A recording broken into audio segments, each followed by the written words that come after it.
Hello farmers, இன்னைக்கு வீடியோவில் இதை பற்றி போகிறோம்னா கத்திரிக்காய் அறுவடை செய்கிறப்ப தான் பார்க்க போகிறோம். அதாவது பொதுவாகவே கத்திரி செடியில் கத்திரிக்காய் வந்து எத்தனை நாளைக்கு இடைவெளி விட்டு தொடர்ச்சியாக அறுவடை செய்யலாம் அப்படிங்கிறத பற்றியும், எத்தனை நாள் இடைவெளி விட்டு நம்ம அறுவடை செய்கிறது கத்திரி செடியோட ஆரோக்கியத்தை பாதிக்காமல் இருக்கும் அப்படிங்கிறத பற்றி தான் தெளிவாக பார்க்க போகிறோம். ஃபஸ்ட்டு எத்தனை நாளைக்கு ஒரு முறை அறுவடை செய்யலாம் அப்படின்னு பார்க்கும்போது, ரொம்பவே பர்ஃபெக்டாக காய்களை 100% கரெக்டாக விளையிற நேரத்தில் மட்டும் பறிக்கணும் அப்படின்னு நினைக்கிறவங்க தினமுமே பறிக்கலாம்.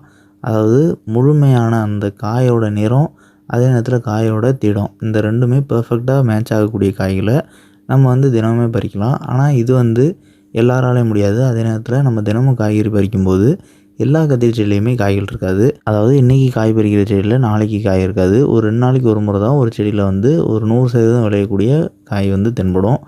ஸோ அப்படி பார்க்கும்போது தினமும் கத்திரிக்காய் அறுவடை பண்ணுறதுங்கிறது ரொம்பவே சிரமமான விஷயம். அண்ட் எல்லா கத்திரி செடிலையும் காய்கள் இல்லாத பட்சத்தில் நம்ம வந்து பறிக்கிறது ஒரு முழுமையான அறுவடையாக நிறைவடையாது. ஸோ இது வந்து ஒரு இன்எஃபிஷியண்ட்டான ஹார்வெஸ்டிங் மெத்தட் அப்படின்னு சொல்லலாம். அண்ட் நெக்ஸ்ட்டு நம்ம வந்து 2 நாட்களுக்கு பறிக்கும் போதுமே நம்ம இப்போ சொன்னது மாதிரியே தான். ஆனால் 2 நாட்களுக்கு ஒரு முறை பறிக்கும்போது மோரோவர் ஒரு 50% to 75% உண்டான கத்திரி செடிகளில் காய்கள் தென்படும். அண்ட் இதுவுமே ஒரு பர்ஃபெக்டாக விளைந்திருக்கக்கூடிய காய்களை நீங்கள் பறிக்கும் பட்சத்தில். ஸோ ஒரு நாட்களுக்கு ஒரு முறை பறிக்கிறத காட்டிலும் 2 நாட்களுக்கு ஒரு முறை பறிக்கிறது வந்து நமக்கு வந்து ஒரு 50% எஃபிஷியண்ட்டான ஒர்க்காக இருக்கும். ஸோ இந்த ஹார்வெஸ்டிங் மெத்தடை ஃபாலோ பண்ணுறவங்களுக்கு கத்திரி செடியில் 100% விளைந்த காய்களை மட்டுமே பறித்தா போதும். அதாவது அந்த காயோட நிறம், அதே நேரத்தில் திடம் அண்ட் அதோட வளர்ச்சி வந்து முழுமையாக நிறைவடைந்திருக்கணும். ஸோ அப்படி முழுமையாக வளர்ச்சி நிறைவடைந்து அறுவடைக்கு தயாராக இருக்கக்கூடிய கத்திரிக்காய்களை மட்டும் பறித்தாலே போதும். அண்ட் இதுவே தேர்ட் மெத்தடுன்னு பார்க்கும்போது 3 நாட்களுக்கு ஒரு முறை இடைவெளி விட்டு அறுவடை செய்கிறது தான். ஸோ இந்த மெத்தடுன்னு பார்க்கும்போது இதில் வந்து நம்ம 100% விளைந்திருக்கக்கூடிய காய்கள் மட்டுமே பறிக்கக்கூடாது. இதில் வந்து நம்ம 100% விளைந்திருக்கக்கூடிய காய்களையும் அடுத்த 2 நாட்களில் விளையக்கூடிய காய்களையும் பறிக்கணும். ஸோ அப்படின்னா நாளை மறுநாள் அப்படிங்கிற அளவுலையும் விளையக்கூடிய காய்களை பறிக்கணும். ஸோ இது வந்து ஒரு 80 to 90% விளைந்திருக்கக்கூடிய காய்கள், அதாவது முக்கால் விளைச்சல் அப்படின்னு நம்ம வந்து குறிப்பிடுவோம். ஸோ இந்த மாதிரி இருக்கக்கூடிய கத்திரிக்காய்களை பறிக்கும்போது நம்ம 3 நாட்கள் இடைவெளி விட்டு பறித்தாலும் கத்திரி செடியில் பெரிதாக எந்த ஒரு காய்களும் மஞ்சள் நிறத்தோட பழுத்து காணப்படாது. ஸோ நம்ம வந்து 3 நாட்களுக்கு ஒரு முறை பறிக்கும்போது முற்றிய கத்திரிக்காய்கள் வரக்கூடாது அப்படிங்கிற காரணத்துக்காக தான் அடுத்த 2 நாட்கள் விளையக்கூடிய காய்களையுமே நம்ம வந்து பறிக்கிறோம். ஸோ இப்படி பறிக்கும்போது கத்திரி செடிக்கு போதுமான ஆரோக்கியமும் இருக்கும், அந்த காய்கள் விளைய வைக்கிறதுக்கான தன்மையும் இருக்கும். அதே நேரத்தில் காய்கள் பறித்த பிறகு ஒரு ஸ்ட்ரெஸ்ஸுக்கு உள்ளாகாமல் அடுத்த ஃப்ளவரிங் ஸ்டேஜுக்கு சுலபமாகவே ஷிஃப்ட் ஆகும்.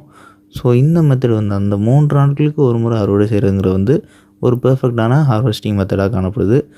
அண்ட் நம்ம சொன்ன மாதிரியே இதே மாதிரி அடுத்தடுத்த நாட்களுக்கு விளையக்கூடிய காய்களையும் சேர்த்து 4 நாட்கள் இடைவெளி விட்டும் இல்லைனா 5 நாட்கள் இடைவெளி விட்டும் அறுவடையை மேற்கொள்ளலாம். ஆனால் இந்த 4 நாட்கள் இடைவெளி விடும்போதும் 5 நாட்கள் இடைவெளி விடும்போதும் அதிகமான காய்கள் செடியில் தேக்கமடைகிறதுனால செடியோட க்ரோத் ஸ்டேஜஸ் வந்து தாமதப்படும். ஸோ அதை வந்து நம்ம பூஸ்ட் பண்ணாமல் தன்னால் ஷிஃப்ட் ஆகுறதுங்கிறது வந்து தாமதப்படும். அது பொதுவாகவே காய்களை பறித்த பிறகு அடுத்த ஃப்ளவரிங் ஸ்டேஜ், அடுத்த பூக்கும் நிலை ஆரம்பித்தா தான் திருப்பி அடுத்த காய் சுற்ற ஆரம்பிக்கும். ஸோ அந்த அடுத்த பூக்கும் நிலை வந்து தாமதப்படும். ஸோ இந்த மாதிரி ஸ்டேஜில் நம்ம வந்து செடிக்கு தேவையான ஊட்டச்சத்துக்கள் சரிவர கொடுத்து செடியோட வளர்ச்சியை தூண்டுற விதமாக ஹியூமிக் ஆசிடோ இல்லைனா இசபியான் போன்ற பயோஸ்டிமுலண்ட்டோ பயன்படுத்தினா மட்டும்தான் திருப்பி அது வந்து பூஸ்டப் ஆகி அடுத்த ஃப்ளவரிங் ஸ்டேஜுக்கு வேகமாக ஷிஃப்ட் ஆகும். ஸோ இந்த மாதிரி நம்ம எதுவும் பண்ண வேணாம் அப்படின்னா நம்ம வந்து 3 நாட்களுக்கு ஒரு முறை அறுவடை செஞ்சாலே போதும். ஸோ ஒருவேளை நீங்கள் 4 நாட்களுக்கு ஒரு முறையோ இல்லைனா 5 நாட்களுக்கு ஒரு முறையோ அறுவடை செய்கிறீங்கன்னா இந்த மாதிரி பயோஸ்டிமுலண்ட் பயன்படுத்துறது நல்லது. அண்ட் அதே நேரத்தில் இந்த மாதிரி 4 நாட்களுக்கு ஒரு முறையோ 5 நாட்களுக்கு ஒரு முறையோ அறுவடை செய்யும்போது நம்ம வந்து காய்களை பறிக்கிறதுங்கிறது வந்து ரொம்பவே சிரமமான விஷயம். அதாவது நம்ம விளைந்திருக்கக்கூடிய காய்களை பறிக்கிறது வந்து சுலபமான விஷயந்தான். ஆனால் அடுத்த ஒரு 3 நாட்கள் இல்லைனா 4 நாட்களுக்கு விளையக்கூடிய காய்களை பறிக்கும்போது அதிகமான பிஞ்சுகளை பறிக்கக்கூடும். ஸோ அந்த அதிகமான பிஞ்சுகள் பறிக்கிறதா இருக்கட்டும் இல்லைனா நம்ம வந்து விளையக்கூடிய காய்களை வந்து சரியாக தேர்வு செய்யாததாக இருக்கட்டும், இது எல்லாமே அடுத்த காய் பறி ஆரம்பிக்கக்கூடிய இடைவெளி நாட்களுக்குள்ள காய்கள் முற்றி காணப்படும். ஸோ இந்த மாதிரி அதிகமான காய்கள் முற்றி போகிறதுனால நமக்கு வந்து காய்கள் அதிக அளவு கழிவு போகும்.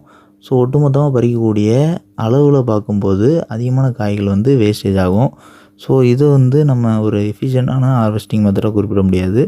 ஆனால் அதே நேரத்தில் அதிகமான மகசூல் ஒரே நேரத்தில் பறிக்கணும் அப்படின்னு நினைக்கிறவங்களுக்கு வந்து இந்த 4 நாட்கள் இடைவெளி விட்டோ இல்லைனா 5 நாட்கள் இடைவெளி விட்டோ பறிக்கிறது வந்து பொருந்தும். அண்ட் நெக்ஸ்ட்டு 7 நாட்கள் இடைவெளி விட்டு அறுவடை செய்கிறது. அண்ட் இந்த 7 நாட்கள் இடைவெளி விட்டு அறுவடை செய்கிறது வந்து பெரும்பாலும் ஒரு காய் சுற்றுக்கு 1 முறையோ இல்லைனா 2 முறையோ அறுவடை செய்கிறவங்க மேற்கொள்கிறது. அதாவது இப்போ பொதுவாகவே கத்திரி செடின்னு எடுத்துக்கிட்டோம்னா பூ பூக்கும் காலம் அப்படின்னு பார்க்கும்போது ஒரு பூக்கும் நிலை தெளிவாக ஒரு முழுமையான பூஞ்சுற்றுன்னு பார்க்கும்போது குறைந்தபட்சம் 30லேருந்து அதிகபட்சம் 45 நாட்கள் தொடர்ச்சியாக பூக்கும். அண்ட் காய்கள் அறுவடை மேற்கொள்கிறதும் அதே மாதிரி தான். குறைந்தபட்சம் 30லேருந்து அதிகபட்சம் அதே 45 நாட்கள் அறுவடை செய்யும். ஆனால் இந்த சைக்கிளில் பார்க்கும்போது ஒரு காய்ச்சுற்றுக்கு அதிகபட்சம் 2 முறை மட்டும் அறுவடை செய்கிறவங்களுக்கு தான் இது வந்து பொருந்தும். அண்ட் இதுவுமே ரொம்பவே மாஸ் ஹார்வெஸ்டிங் மெத்தடுன்னு சொல்லலாம். அதிகமான அளவு மகசூலை ஒரே நேரத்தில் பறிக்கிறதுக்கான முறை தான் இது. ஸோ இந்த மாதிரி காய்கள் பறிக்கிறது மூலயமா செடிகளோட வளர்ச்சி தடைப்படுமா, அதோட நிலை மாறுறதுல தாமதம் ஏற்படுமா அப்படின்னு கேட்டிங்கன்னா கண்டிப்பாக ஏற்படும். ஆனால் அப்படி இருக்கும் பட்சத்துலேயும் மகசூல் வந்து நம்ம ஒரு அதிகமான விலை இருக்கக்கூடிய காலகட்டத்தில் ஒரே நேரத்தில் பறிக்கணும் அப்படின்னு பார்க்கும்போது இந்த மெத்தடு வந்து ஒரு எஃபிஷியண்டான மெத்தடாக கருதப்படுது. அதாவது இந்த 7 நாட்களுக்கு ஒரு முறை பறிக்கிறது. ஸோ இந்த ஹார்வெஸ்டிங் மெத்தடில் நம்ம பார்க்கும்போது பண்டிகை காலத்தில் நம்ம வந்து இந்த மாதிரி காய்களை ஒட்டுமொத்தமாக அறுவடை செய்யும்போது இதற்கான மதிப்பு வந்து கூடுதலாக இருக்கும். ஸோ இந்த மாதிரி பார்க்கும்போது நமக்கு வந்து ப்ராஃபிட்னு பார்க்கும்போதுமே ஓவராலாக கூடுதலாக தான் இருக்கும். அண்ட் அதே நேரத்தில் இந்த மாதிரி அதிகமான அறுவடையை ஒரே நேரத்தில் ஒரு வாரம் இடைவெளி விட்டு இந்த மாதிரி மேற்கொள்கிறது மூலயமா அதிகமான காய்கள் முற்றக்கூடும். அதாவது பிஞ்சுகள் அதிக அளவு பறிக்கிறதை காட்டிலும் அதிக அளவு காய்கள் வந்து பழுத்து சேதமடையும். ஸோ இந்த கழிவுகள் வந்து நமக்கு வந்து கம்பேர்டு டு பறிக்கக்கூடிய காய்களுக்கு அதிகமான விலை கிடைச்சினாலும் கூட சேதமடையக்கூடிய காய்கள் வந்து வேஸ்டேஜாக தான் கருதப்படுது. ஸோ அதனால் இது வந்து ஓவராலாக ஈல்டு மொத்தமாக அறுவடை செய்கிறதுக்கு பொருந்துமே தவிர மற்றபடி ஒரு காய்களுமே கழிவு போகாமல் பறிக்கிறதுக்கு பொருந்தாது. அண்ட் அதே நேரத்தில் இந்த மாதிரி ஒரு வாரம் இடைவெளி விட்டு பறிக்கிறது மூலயமா செடியோட வளர்ச்சி ஒவ்வொரு நிலையிலுமே ரொம்பவே தாமதப்படும். ஸோ அதுவுமே நம்ம இதுக்கு முன்னாடி சொன்ன மாதிரியே பயோஸ்டிமுலன்ட் பயன்படுத்தினா மட்டும்தான் அந்த செடியோட ஒவ்வொரு நிலை வளர்ச்சியுமே நம்ம வந்து தூண்டி விட்டு அதிகமான பூக்கள் உற்பத்தியும் அதிகமான காய்கள் உற்பத்தியும் கொண்டு வர முடியும். அண்ட் இந்த வீடியோ ஏதாவது டவுட் இருந்ததுன்னா கமெண்ட் பண்ணுங்கள். அண்ட் நம்மளோட அக்ரிகல்ச்சர் சேனலோட சோஷியல் மீடியா பிளாட்ஃபார்மோட லிங்க் எல்லாமே கமெண்ட் பாக்ஸில் பண்ணிக்கிறோம். ஸோ கிளிக் பண்ணி ஃபாலோ பண்ண நினைக்கிறவங்க ஃபாலோ பண்ணிங்க. அண்ட் லாஸ்ட்டாக நம்மளோட செகண்டரி சேனலான அக்ரிகல்ச்சர் ஷார்ட் சேனலில் இந்த வீடியோட கொலாபரேட் பண்ணிக்கிறோம். ஸோ இந்த வீடியோ பப்ளிஷ் ஆகக்கூடிய சேனல் ப்ரொஃபைல் நீங்கள் கிளிக் பண்ணி அப்படின்னா அதில் 2 சேனல் ப்ரொஃபைல் காட்டும். ஸோ அதில் அக்ரிகல்ச்சர் ஷார்ட் சேனலை மறக்காமல் சப்ஸ்கிரைப் பண்ணிங்க.